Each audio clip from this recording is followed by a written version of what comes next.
All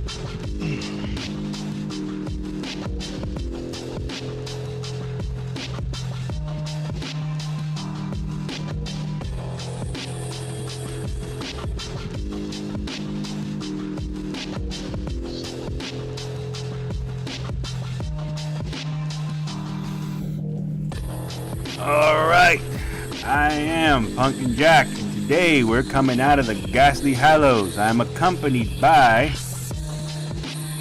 Volt, how you guys doing? This is Red. Today we're going to talk about some dangerous animals in these ghastly hallows. That's right, Red. And remember, unlike Steve Irwin, the animals here are for real. They're not tranquilized animals that, they just put on screen for him to just play around and touch with. But yes. Oh my goodness. It's the danger element. It's the danger element. That's what we're here for today, talking about real things that animals did, and that existed that were extremely creepy. So, going into that, we do have an animal specialist on our hands. It was a staff member over here in the Ghastly Hallows. He works with the Parks and Wildlife Department, is a huge enthusiast on animals. He can tell you a few creepy things that animals do, go on behind zoos. And, I can't introduce this enough because he's already been here. He's introduced himself already. So tell us, Red, tell us a little bit about your experience dealing with animals and things that you actually have to warn people about that they don't think they need to be warned about, but apparently they do. Yeah, well, animals, pretty much unless they have been domesticated, don't really want to be your friend. Pretty much stick with dogs and cats as far as like being affectionate goes. And everything else, like lizards, turtles are fine. But bears, moose, giraffes, warthogs, hippos. Oh my gosh, hippos are horrible. Never try to make friends with a hippo. Yeah, everything else is pretty dangerous. Watch from a safe distance, folks. So The Last of Us lied This to is me. Ranger Smith signing off. Wait, what about birds? I didn't hear you mention any birds. Birds will eat you if they're big enough. Don't fuck with birds. We're not talking about pterodactyls. No, We're talking like about, there like, is. a parrot. I must quibble. The first official quibble of this episode of the Ghastly Hallows podcast. Pterodactyls are not birds. They were not birds. They are flying reptiles. Their ability to fly is convergently evolved with that of birds. There you go. The more you know. Yeah. Where's that fucking So- sound? Yeah. So convergent evolution is basically when two things, or when one thing evolves twice. So flight is a good example. Bats are mammals, but they can fly. Birds aren't mammals, but they can fly. Flight evolved twice, once in mammals and once in birds, and then a few other times too. But yeah, that's basically what convergent evolution is. All right, just one more time for my own sake here. The more you know. The more you know, and you will know more by the end of this podcast. Damn straight. We That's not the guarantee it. first time. That's not the last time I'm pulling that out. But yes. So, something interesting though that I did, since we're on the subject of birds, the creepy thing I've heard about. I've heard about condors that pick up kids and shit and carry them off if you're not careful. Like, I've heard stories about that. Like, there's actually been on camera where, like, a kid was playing or something, and then you see this bird that's, like, maybe 3 times the kid's size just swoop down and pick up the kid. Oh. And, like, the family had to throw something at the bird to make the kid go away. Make the bird go away. Because, like, it was a sudden shock or whatever. But some people are like, don't they carry the prey off and eat it that way? I'm like, no, they carry the prey high enough to drop it, kill it, and then they come back and pick it up. That's when they come back and pick it up. Or if it's too big, they just eat it right there on the spot because it's their kill. I don't know if you can tell me a little bit more about something like that. I don't know much about condors. And I don't know of any instances where a condor did kill a person or tried to predate a kid. I do think that as far as like animals that eat people go, I think the reticulated python is the only snake that's ever been recorded to eat a person. Yeah. Did you ever hear the story Yeah. about the guy who found it? No. So the guy who found that, right? He was doing an interview because he's like, yeah, we were looking for this moron we told not to go off into the woods. But he said, nah, man, snakes are cool. I've dealt with a lot of snakes in the past. It shouldn't be a big deal. So he leaves. He comes back like maybe 20, 30 minutes later or something. And the guy's gone, so they start a search party. He goes, I'm walking down the road, and I just hear something like this. Or something like that. And he's like, what the hell? And then the python had the mouth around the guy's head. And the only reason why he couldn't eat him was because he went and got the guy horizontally instead of vertically. Had the python gone, as opposed to trying to get the head in between the shoulders, right? Like the jaw stopped in between the shoulders. Had he gone to try and get both shoulders on his side, right? So if he tilted him vertically, the guy's like, we would have never found his body. We would have just like legit been looking for him and maybe potentially have seen the snake maybe 100 years from now after he digested his ass. But he's like, that was one of the things he pointed out. I'm like, oh yeah, so I guess that J-Lo movie holds a little bit of water, huh? Yeah. Just a little bit. Just a little bit. And like the way that snakes eat their prey whole, they unhinge their jaws in order to get their mouths big enough to fit whatever it is they're eating inside. Yeah, and that's what he said. Like, we can't do that without like going to the emergency room to fix it. No, it's like, imagine dropping your jaw to the ground. That's what the guy said. He's like, the snake couldn't expand the jaw horizontally. It can only expand it vertically. So he was positioned wrong. But had he been positioned right, this dude would have been screwed. Oh, yeah. Because to my understanding, the snake squeezes the life out of you before it starts to eat you. Like, the snake just does not want you kicking around inside after it's done. And like, that's what happened with this guy. Like, he squeezed the life out of him, and then he tried to eat him. This is indeed a true story for anybody listening. This isn't like a thing. It was on the Nat Geo channel. Like, yeah, why you shouldn't screw around and go into the jungle without any care or somebody watching your back. Yeah. But yes. Yeah. But other creepy animals. What do we got? So there's actually one that I also looked up because I've actually heard some weird shit about it. Coyotes. I was actually talking to you guys. Oof. I'm still reeling. Do not let your dog play with a wild animal, period. But really, don't let your dog play with a coyote. Like, coyotes are fucking sociopaths. They will pretend to be your friend. They will pretend to be the dog's friend. And then when the owner drops its guard, they guide him, they coax him back out into the wild where there might be like 3 other coyotes waiting, and then your dog is on the menu. In the wild, they do it to wolf pups, which is just obscene. Like, that's who they target in the wild, because like one grown ass wolf can take on 2 coyotes, and then like the third one might land a fatal blow, but it'll still go down when the wolf gets his hands on it because they're small.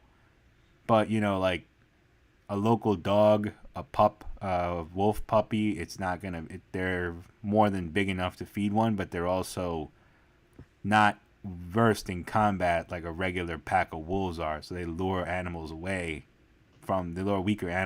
and they feed on that weaker animal. It's some crazy shit. I've never heard of the luring part. Yeah, same. Yeah, that's somebody was filming it the other day. Okay, because if that's actually what they're doing, that's some pretty higher level hunting. That's some like deception. I never thought I would have that's some planning. I would never have to say. Thought I would have to say stranger danger for animals. Like, it was bad enough we had to do it with fellow human beings, but now we apply that to certain animals in the kingdom. I'm just like, So okay. hold on, let me say this because I just went and myth busted it. So I am wrong. Okay. So here's how it goes. The fact is that it's a misunderstanding based on scientific evidence. However, though, there are like people who have recorded their dogs playing things. Small dogs can be viewed. Yeah, here we go. So here's where the what is it? What do you call it? The thread is. A smaller dog would be a target, but they mostly go for rodents and rabbits. They see larger dogs as competition or threats. So that's the idea. But I'm also going to gauge that somebody somewhere saw this. And I'll be like, all right, myth busted for now by Project Coyote. Okay, interesting. But it is still kind of creepy. Like, I mean, I mean, I was open-minded because like animal diets can be more flexible than you would think. Okay, so here's a couple examples of that. So there is a feral population of sheep. Feral means basically a species that's introduced to an area that it's not native to. So like if you've heard of feral hogs in Texas that wreak havoc on crops, that's a feral population. But so a feral population of sheep on one of the Shetland Islands off the coast of Scotland. I think that's where this is. But it's like basically they were domestic sheep that were being tended by shepherds, but the herd was abandoned and now they've just kind of gone wild. The diet that they have, the plant matter on the island is low in phosphorus. I think I have this right. Low in phosphorus, and so they need some other way of getting enough phosphorus in their diet. So what they do is they go down to the shoreline and they prey on the chicks of ground nesting birds, because birds to begin with have hollow bones, but baby birds I think would even have more tender, easily chewable bones. So they eat these little bird chicks live, and sometimes they don't even kill the bird. Sometimes they don't even eat the whole thing. Sometimes they just eat the legs and the wings because those are the easiest to chew. But that's how they get their phosphorus, by eating these little birds alive. And these are sheep.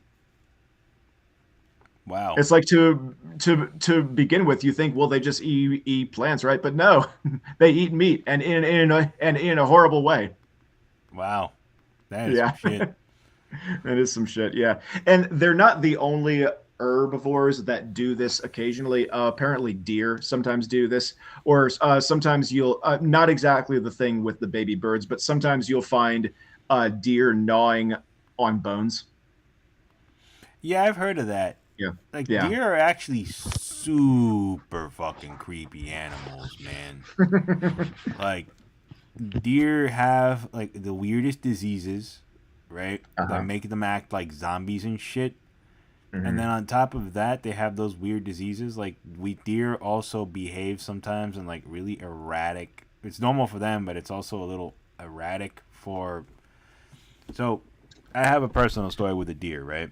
I was doing a house out in Suffolk County a couple of weeks ago, and when I was taking pictures of the house is fucking abandoned. It's a scary looking house. When I was taking pictures of it, in the back, I hear. I'm like, what the hell? So I go to the back and I look and I see like a white-tailed deer just kind of sitting there, standing there. So I'm like, what happens if I walk? Because I need to get to where the stupid deer was at so I could finish these pictures. But I didn't want to get too close. So I take one step forward and I see the little fucker just turn around and run. I'm like, okay, he ran away. I take the pictures in the back, and when I go get up on the ladder, I look down. I see him in the distance from the rooftop. It's him and like maybe 2 other ones. I don't know if it's a him or not. Like a doe. Like 2 or 3 other. There was like 3 deer just staring at me from the woods section of that neighborhood. I'm like, I don't want to come down now. Like, I'm just gonna legit wait until like they go away before I make my way back down, because I know they can't climb the ladder. But why are they staring at me this way? And I'm like, oh yeah, they eat meat too, don't they? Deer, because they do, right? I've heard they're meat eaters. They're omnivores. They're not. They're not herbivores. They're mostly herbivores. It's occasionally that you'll find them gnawing on bones. I don't know. I can't. I don't remember hearing them ever, like eating any kind of, like actually preying on anything or hunting anything. If they do, maybe it's something like a baby bird. Let me see. But like they're not. They're not omnivores in the same way that, say, bears are. Because bears are always going after all kinds of things. No. Deers are considered herbivores. Yeah, Yeah. they're 100% herbivores. However, some deer have been known to eat meats like rabbit and human remains. That would not surprise me. Yeah, like that's what I Given mean. what I know about sheep. Yeah. Yeah, so it's like one of those times where I'm like, I don't want to be but my luck, I happen to be the fucking once in a while, like some deer. I'm like, I might run into them because they're in an urban area where there might not be the right kind of food that they need or the good kind of plants they eat. Then they see, oh, this guy's alone. There's 3 of us here. I'm gonna kick his Now- ass and eat him. That would be a great horror movie about predatory deer.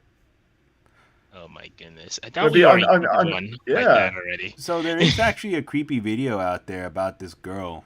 Little girl is one. So some guy set up a camera, right, in his on his land. It's like some kind of like Ted Nugent-esque land this guy has, where like it's just deer and shit. Like it's a wild, like really wild type of area that he just keeps for game, hunts for game or whatever.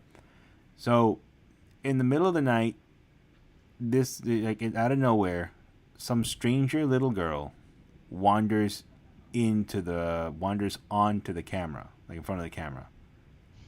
She can't see because it's dark, right? This is all being seen in night vision. In the middle of it, she's standing still. She doesn't know what to do, and then a bunch of deer just walk right up to her, and a lot of people are like, this could get bad. Yeah. And the deer are like legit sniffing at her. They're looking at her, but they're not skittish by her. They're just walking around her, and then they leave. So some people that are like wildlife enthusiasts are like, was this thing like, were they staring at her and then assessing if she was a threat? It turns out she wasn't, and they just let her be. But they've never found this little girl. The guy reported it to the authorities. He put her up on the internet. He's like, does somebody know who this is? Because now I'm concerned. This happened on my property, and like it's a little kid, no bigger than maybe 6 years old. And she wasn't even freaked out by the deer. It's just like the deer were just wandering around her. Ooh, that is a creepy story. Did Right. they ever find her? No, she's still missing. Oh gosh. That's like so my mind goes to 2 places. Either or I guess 3 places. Either she's a missing person, and I hope she was eventually found. 2, it was a ghost. This was like a ghost on the trail cam, or a feral child. Do you know about feral children? Yeah, those are the kids that are raised in the wild, right? Yeah, kids Still have those? Yeah, so kids that somehow are abandoned in the wild, but manage to survive somehow and develop without any kind of language or culture. And So these Tarzan. examples used to be like very prized by anthropologists that were interested in the question of like what is the state of nature of human beings? Like uh, what do we get from instinct and what do we get from culture? What do we know from birth versus what do we learn? So yeah, maybe another feral child was discovered. Yeah, I mean, there is some truth in that because here in America we have our own feral child, Pecos Bill, Pecos Bill. I've never raised heard of by it. What? wolves. Let me Hmm. look him up. Pecos Bill. Yeah, You know, when Tarzan came out, I never thought one day I would actually have to hear a real Well, yes. by Pecos Tarzan. Bill, he was raised by Tarzan, wolves. yeah, real life Tarzans. I don't know if there's ever a genuine example of a human being that was literally raised by a different species. You know what? Um, Let's get on the machine and figure this one yeah, out. yeah. I'm actually curious. Consult the magic box. There's a lot of stories there, and I wonder. Yeah, yeah. Next question: what species would be the best to be raised by? Like people would say, Mm. oh, be raised by like apes, and they're the most similar to us. But Ye- like, Gorillas or chimps might be a good shot. I maybe it's never actually happened. I don't know how that would go down. Okay, so here are a few. 1954, Marina Chapin was living with Weeper capuchin monkeys in the jungle. Mm-hmm. She was from 5 to 9, because a botched kidnapping happened in 54. So she did, Uh, go on to marry and have children, live a normal life without any real problems. Here we go, another one. Robert Mayana, 82. He lost his parents in the Ugandan Civil War at 3 when the soldiers raided the village, and he survived in the wild with potentially vervet monkeys for 3 years until he was found by soldiers of the National Resistance Army. wow, interesting. Yeah.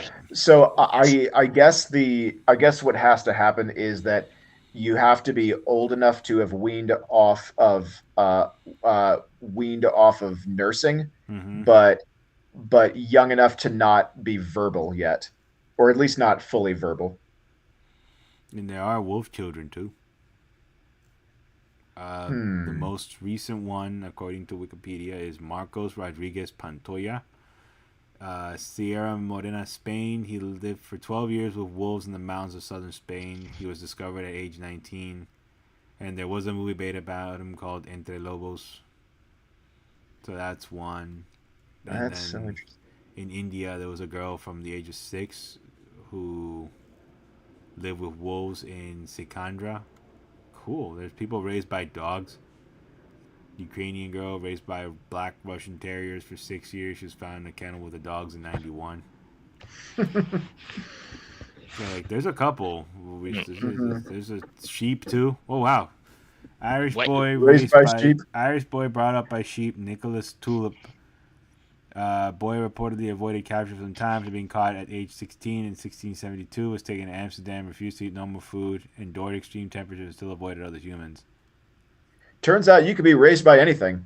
Yeah, there's more here. Snakes. You know, I refuse to believe you can be raised by like animals such as snakes or hippopotamus or giraffes or let me think, what other birds. Yeah, Yeah, you yeah. can be raised by birds. That's just it's a death sentence. And then Yeah. there are like a bunch Giraffes of would be a sightings. stretch. Oh, there's one here, 1938. Anna was 6 years old when she was found, having been kept in the dark for most of her life in Pennsylvania. And apparently she was like being treated like an animal. Jeannie, another one. Oh, there's a lot. Mhm. This list just keeps on going. Holy crap. Well, a lot of people get lost. Yeah, a lot of people get lost and they're raised by animals. Showing that animals show more compassion than humans because they easily could kill this strange, odd thing and eat it. But they don't. They raise it with compassion. Unlike Thank you, animals. Humans.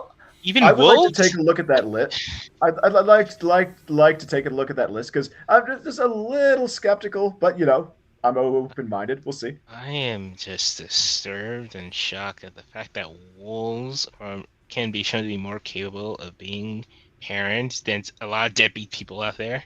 Are you kidding me? Well, yeah. Wolves. 1 second, Wolves. guys. I have to address one big elephant going on right now with me, because I might wind up having to kill the stream a lot sooner because I see that certain arrangements have been meeting up to plan. Give me 1 second. Okay. Yeah. But that is just so bizarre. Like, Yeah. that means people have no excuse. Like, if you don't want to be a parent, you have no excuse. Like, if wolves were known to tear puppies to smithereens, Yeah. it To all, can raise a bit like an infant child, practically. yeah. To all you folks that think that you need to be perfect to be the perfect parent, just look at wolves. Just look at the people that were raised by badgers. Look at the people that were raised by snails. You know, anybody can do it. You know what? I 100% agree with that statement. I 100% agree with that statement. And I also believe very, very firmly that if sharks ruled the world would be a much happier, much cleaner place. I am Team Dolphin now, and that the Simpsons should have won that battle. We're right to lose that battle against the Dolphins. I am waiting for the orca uprising. We're just talking about sharks. How do we get on dolphins? Well, I'm just throwing fishes out here. Hey, you know, dorsal fins. You know, that's the obvious connection. You want to know something weird too? I'll ask you guys about. Did you hear that the orcas are back? I have been hearing things about the orcas and the yachts. Yes. So, No, but so I'm like, not surprised. let's go towards like aquatic life if we can here, because we just covered a lot of like land and people and stuff. I want to ask you something, Red. Under the sea. Under the sea. There'll be no Copyright accusations. infringement. Yeah. Accusations, only crustaceans under the sea. We already got hit with copyright. from Yeah, that, they so can let's hit not- me with more copyright up my ass. I don't care. No, I was gonna retitle this episode after this. But no, so I want to ask you a genuine question though. What do you think might be causing the orcas to act out this way? What exactly has been happening? They've been sinking boats. They've been sinking, like they have been propelling their heads into the engines. They know how to do it. Mhm. And they sink cruise liners and large ships, and like people have to like escape before, you know, because orcas are predators. They've been sinking the ships and stuff, and no one knows why or how why they're doing this. But they started sinking the ships, and there's a lot of like creepy theories behind it. Some people believe Megalodon may be in the ocean again, and it coincides with a few odd images of potentially Megalodon being in the ocean. There is there's actual sonar pictures from the satellites that are like, oh shit, that's about the size of Megalodon. Then there is also like other theories, but I want to ask you, like, you're more into the wildlife side of things, like what do you genuinely think might be causing the behavior that they're knocking out these ships? Oh, just kind of like shots in the dark. I mean, orcas are really smart, right? Maybe they're in an area that's been overfished, and they think, wait, those are the sorts of things that take the fish out of the ocean. There's fewer fish when those things are around. So maybe if we sink that thing, we can get some fish. That might be something that would be ascribing some pretty sophisticated thinking to orcas, but they're damn smart. Also, like some animals get bored. Sometimes they just like to have a little bit of rough fun. So maybe this is just their idea of a good time. You know, we have smash rooms where we like to go in and just break shit. Maybe this is an orca version of a smash room. It's just Murder. fun to take. Basically, the orca wakes up in the morning, puts on a little bit of Limp Bizkit. Just Yeah. one of those days Murdering when I people? don't want to wake up. Everybody sucks. Break stuff or whatever the fuck that song is called. So like basically the orca just listening to some really really old Limp Bizkit songs and breaking ships. I mean, At the end of the day, we are polluting their waters, so I don't blame them for for what they're doing. Okay, so just because someone forgets, put away those plastic rings, so that justifies us getting murdered by the aquatic life. And how many of their brothers did we waste before they started wasting Two ours? wrongs don't make a right. They are literally coming after us head on. This Okay, is what let we're the going mob. to do. All right, we're going to put on our Helldiver uniforms, go underwater, and fight for democracy. They will not stop our way of life, Bolt. I will not fight for democracy against aquatic life when they have the freaking Kraken down there. Like, no, that's a losing fight, and I will not be a part of that. So you abide Especially by the not for them. Kraken theory then? 'Cause, like- I'm not willing to risk my life to find out. So here's the thing I've heard, Red. Like, I've heard that some people believe that it might not be the Meg, but some people believe, especially since we just found another snake that our friend was talking about the other day, a brand new like life form on our planet. Like the first time we might have witnessed evolution, and then some asswipe shunters shot it. There's a belief that what if there is some kind of new apex predator in the ocean, but we just haven't seen it yet. But the orcas who live down there, they see it, and they may be knocking out boats to kind of assert dominance, because they're mammals at the end of the day. They're not like fish or a regular fish life. Like an orca is a mammal, and a lot of mammals, correct me if I'm wrong, but what they do is they beat up the biggest guy in the classroom to try to assert dominance over everybody else, right? Like I've heard stories like that. Like Many of them do, yeah. yeah. So some people are thinking, what if this thing is out here? It might have wasted one or two orcas, and then the orcas turned around and said, "We can knock down these bigger things than you down here. Don't fuck with us." You know, Making an example out of the ships or whatever the heck. It's just a theory that some people have proposed. They're like, what if that's what's causing it? Maybe they knew how to knock these things down the whole time. Mm-hmm. I mean, apex predators don't just come out of nowhere. So if that were the case, then I don't think that it would be starting this suddenly. Like I think part of the mystery of it is like, why has this been happening very frequently all of a sudden? Yeah. Like that's the weird part. Yeah, and that's kind of like what people are trying to figure out. And it's not like it's going away. Like they're back. They're doing it again. Mm-hmm. Right? Like they're doing it again. They're not stopping. So like everyone's like, why? You know? Yeah, I mean, it's not the only weird thing that whales do that we can't quite explain fully. So like beaching. There are many cases where whales just swim up onto the shore and plop themselves off, like they swim into the shallows, and they get themselves onto the beach, and then they die.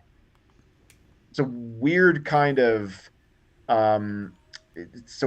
self-destructive behavior and sometimes it happens in masses. Like you'll just have many whales that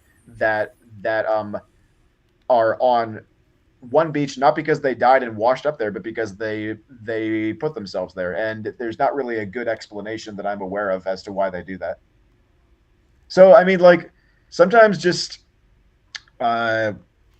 whales, it seems in particular, do very weird things at once together. I don't know. Right? It's one of those things like people are trying to figure this one out, and it's like I don't know. When the guys who friggin' spend their lives studying animals can't figure these things out, after a while you're like, oh crap, like what's going on? It's a weird phenomenon. Yeah. Sometimes it's that the question itself is it's just a hard question to answer. Sometimes it's because the animal itself is hard to study. Like they're really big. They live in the ocean. We can't it's not like studying baboons on the savannah where you basically have to just show up where the baboons are, find a comfy rock and just watch them. With whales, you need sonar technology to like follow their movements. They travel a lot. You can't really directly observe them without special cameras, and even when you do have cameras, they come in and out of your vision because the water's murky, and again, they move around a lot. It's hard for people to get underwater. So yeah, just about any question you have about what whales are up to is going to be hard to figure out. Yeah. Yeah. So, something else weird that I've heard about with animals.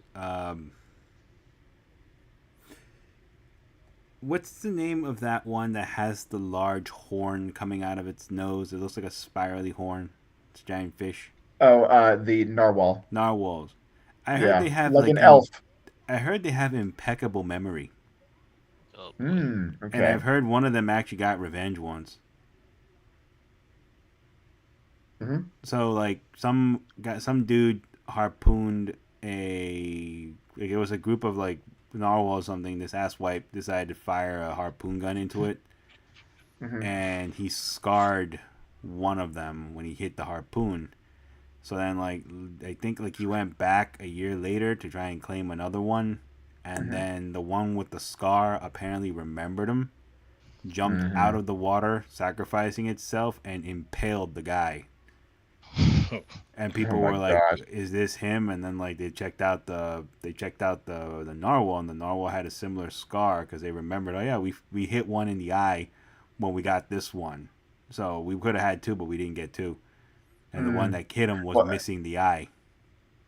but okay, so they had some evidence that it was the same narwhal. Same narwhal, yeah, that nailed him. Like it Mm. jumped out of the water and nailed him across the chest or something like that.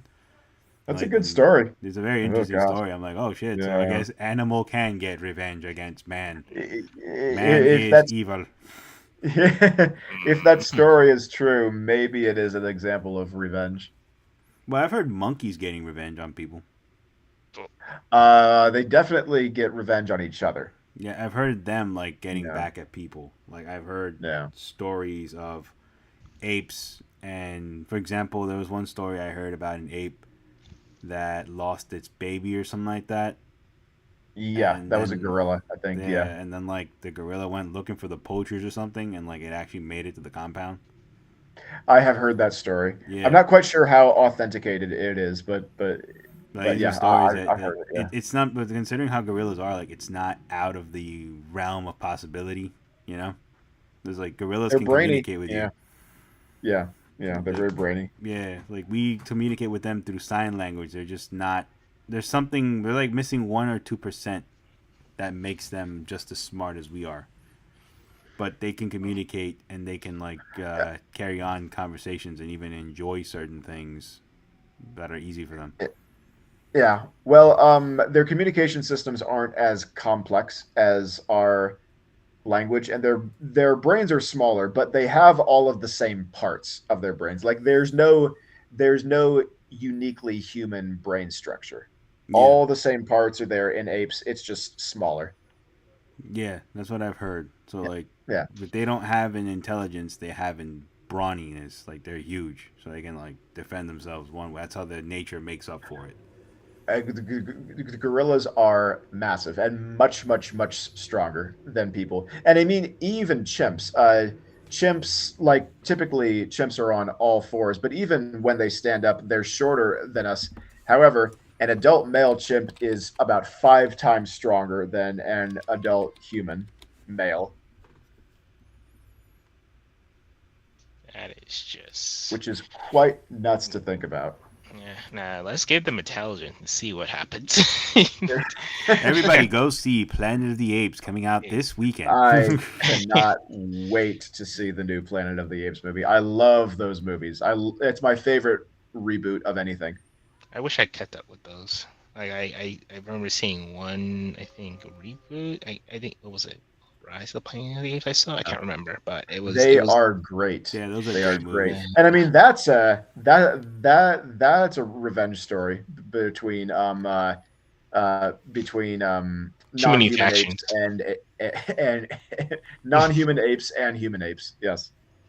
It's like so many it's like it oh man, it became multifaceted at a certain point in the franchise where it's just like it was just like 8.8 violence, and it was an 8.8 versus human, Right, like yeah. trifecta of a war. Infighting, yeah. Look, all I know is Yeah. Well, I mean, I love you, so Dr. Zayas. yeah. Well, chimps are so one thing that chimps do is often characterized as a kind of like um as a kind of war. So chimps will form these raiding parties, and so you've got one chimp community that has their territory. You've got another chimp community that has a neighboring territory.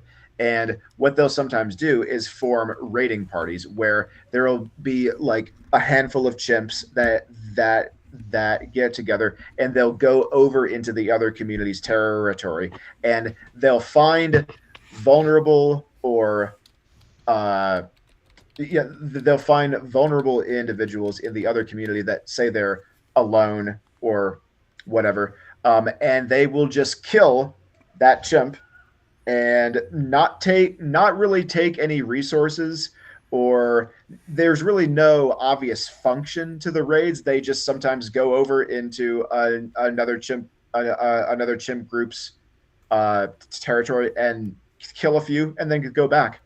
So basically, they'll just make a point out of killing them. They don't know why. There's no Yeah, knowing why. They just do it. yes, there is one case where one chimp community through this process, I think, basically like subsumed the territory of the other community, but it was over time. So it was almost like a military campaign.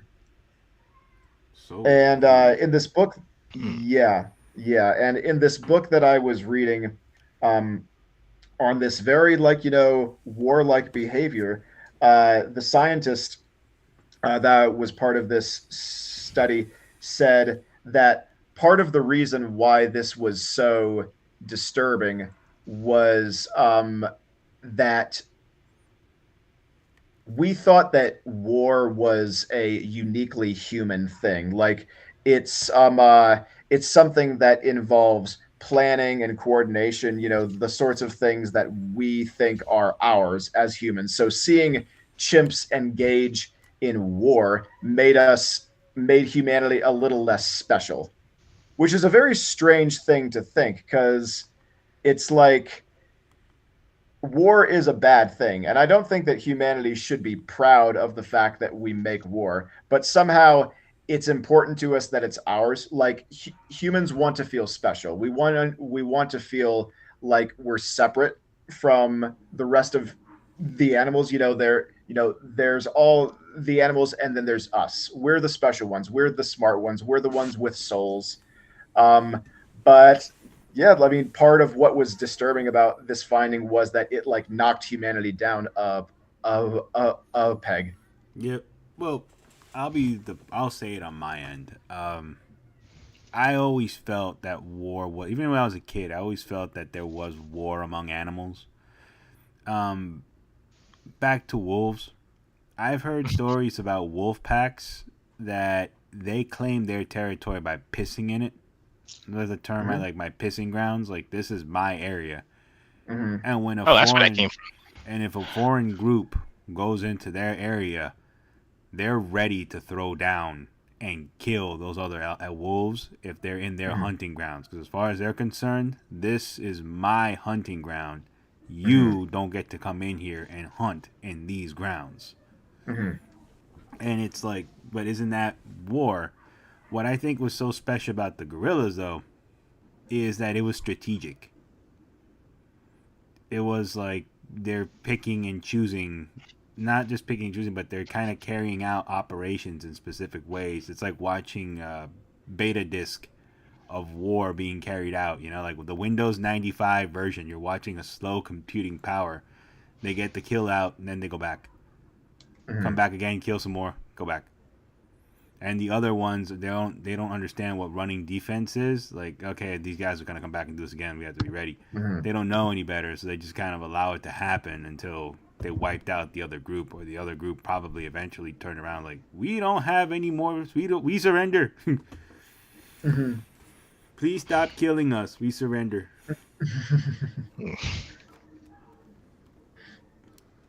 But yeah, so that's fascinating though. A Yeah. long-term war campaign.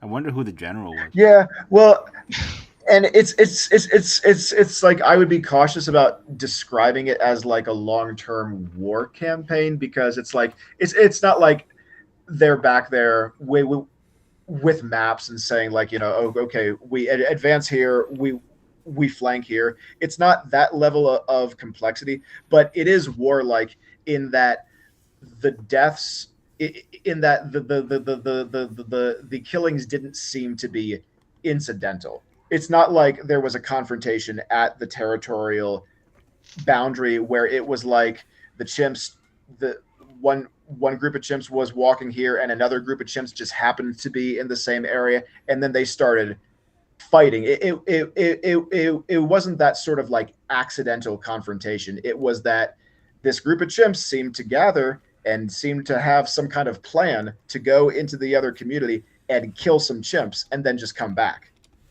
So it's like, and eventually that happened often enough in this one case that the other community was subsumed by it. So like, I think the scientists would be cautious about describing it as a military campaign, but the the appearance of it does seem to like hint at maybe something like that. If anything, it looked a lot like guerrilla warfare, and and be careful with that one, because I mean like GEURILLA. Yeah, I'm sorry. I Yeah. just went Because gorillas don't do this, but there is some irony in chimps engaging in guerrilla warfare, right? But it's just for some reason like my head went to this wrestling group that's called the Gorillas of Destiny. I oh, started saying, okay, "Oh, yeah, guerrilla tactics! yeah, Oh, guerrilla tactics!"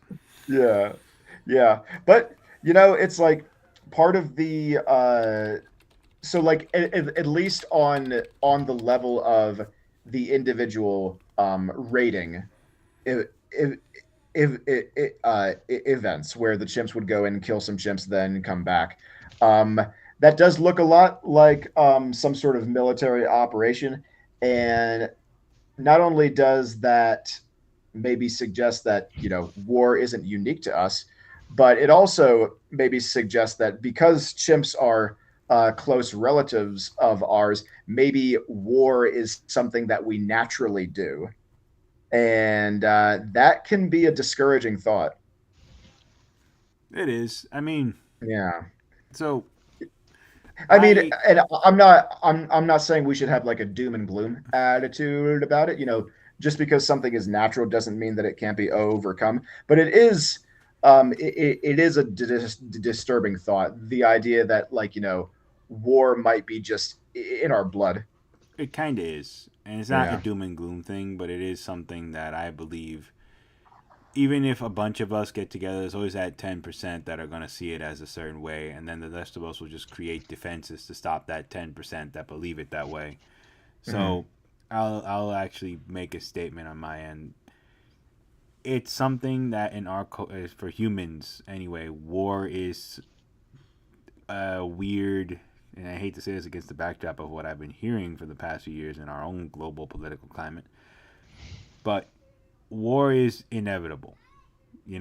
It's one of those things that unless we as a humanity find, Ronald Reagan said it, if something from outer space came and gave us crap, then we would all kind of like, oh, okay, we'll just turn it on this thing and call it a day, because we all become brothers at that moment.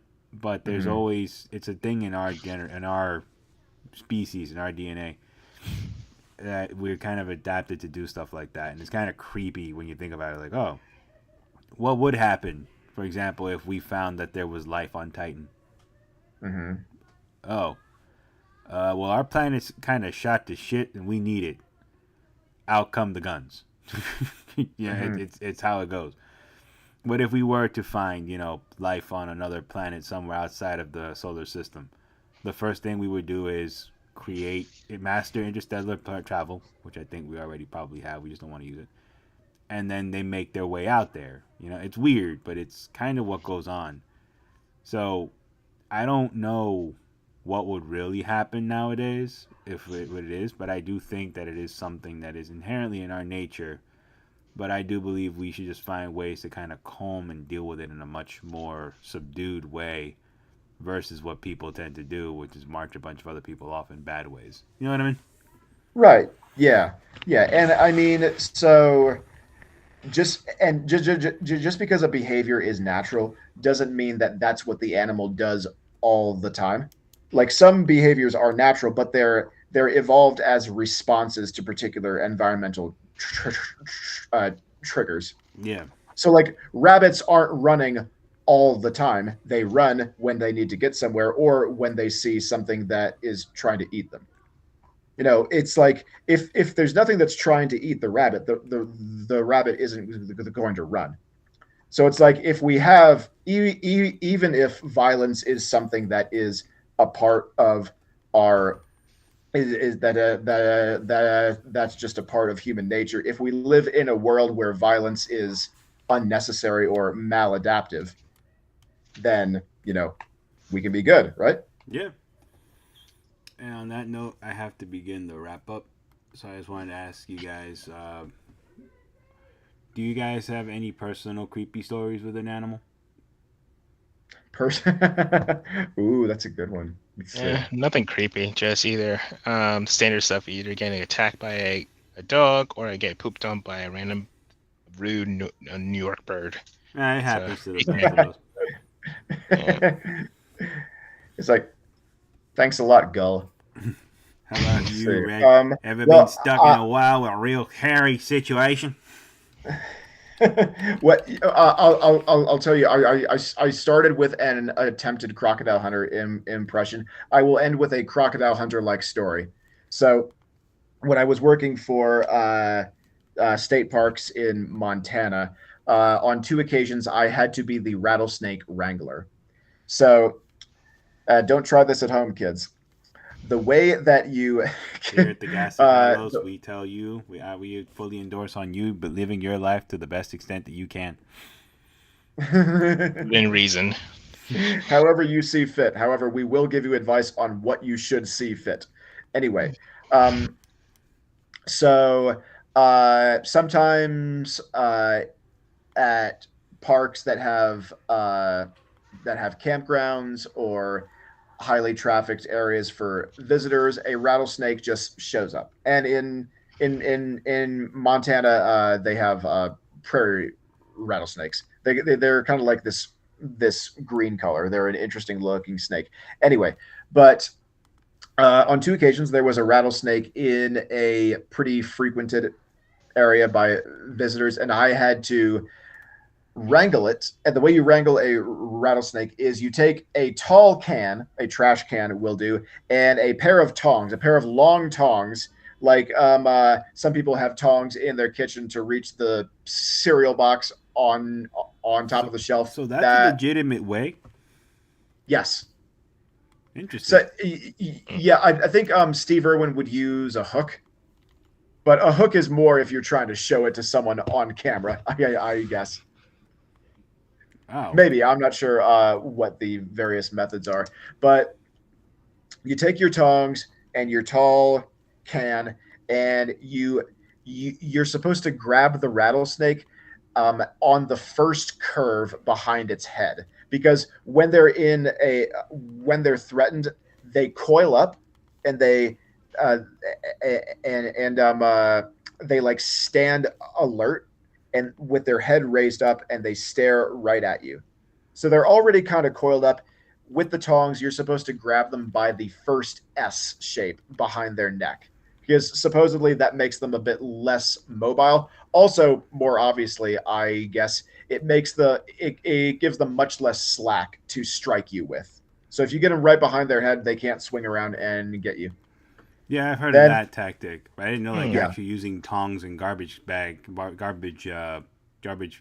cans was an actual way of getting them. I didn't know that. Yeah, and the garbage can, because it it's tall, that also leaves them with less space to strike you at. There's just more of a barrier between you and them. Then you load it up into your vehicle and you drive it a few miles away and just dump it. Yeah, I saw on YouTube some guy was like wrangling a gator that way. I'm like, oh, that's got to be crazy. Mm-hmm. All right, so I have to wrap up because I'm expected somewhere. So I wanted to just. All right, give me 1 second.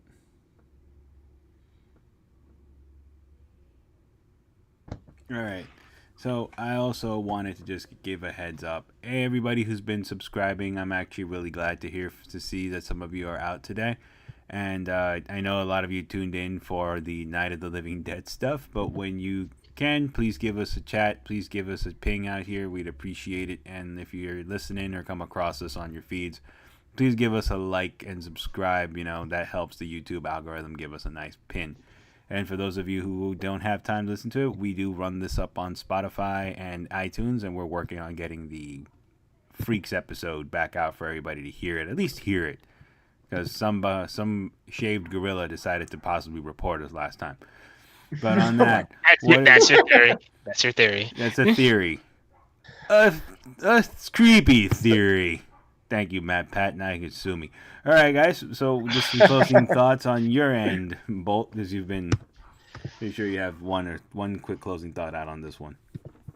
Copyright's a bitch, and animals are better bitches. All Scarier right. ones. All right, then. And on that note, we are keeping it trim now. This was the Ghastly Hallows podcast. What the heck? And hopefully we will see you guys next week.